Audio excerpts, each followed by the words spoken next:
I'm honored to invite Admiral Karambir Singh PVSM, AVSM, former Chief of the Naval Staff, and the incumbent Chairman NMF to deliver his inaugural address.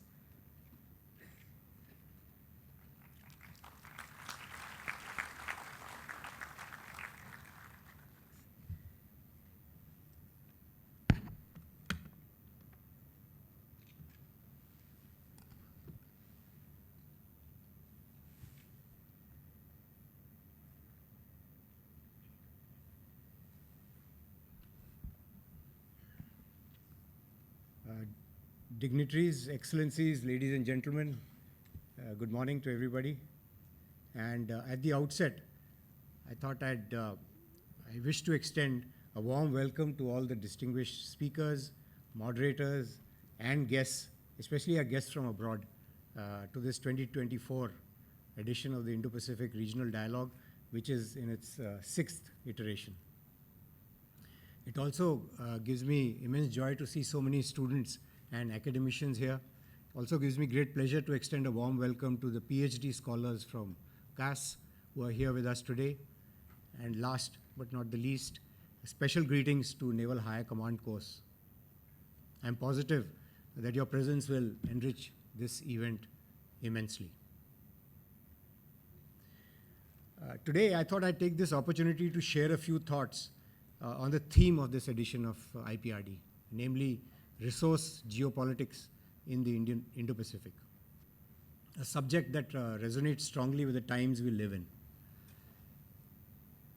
You know, when we talk of resource geopolitics, let me say that resource geopolitics is nothing new. In the early days, territories were captured to gain access to resources. The quest for resources was the driving force behind many of the key events in world history, such as the European age of exploration and subsequent age of discovery, both of which were precursors to the age of colonization. And these periods spanning the late 15th century to the 18th century saw European powers embark on long voyages across uncharted seas in search of new trade routes, wealth, and dominion over far-flung territories.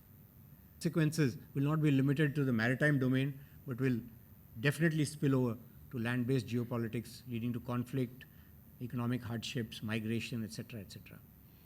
So I think a collaborative approach to resource geopolitics is the answer to avoid the mistakes of the past and chart a course towards a more sustainable and secure future for the Indo-Pacific. Just as an aside, before I wind up, I came across an interesting study that suggested the following measures to avoid resource conflict. One was promoting conservationist measures, proactively developing alternative products, that is what we call de-risking, moving aggressively to mitigate climate change, and finally helping developing countries build their capacities to adapt. So this is just food for thought.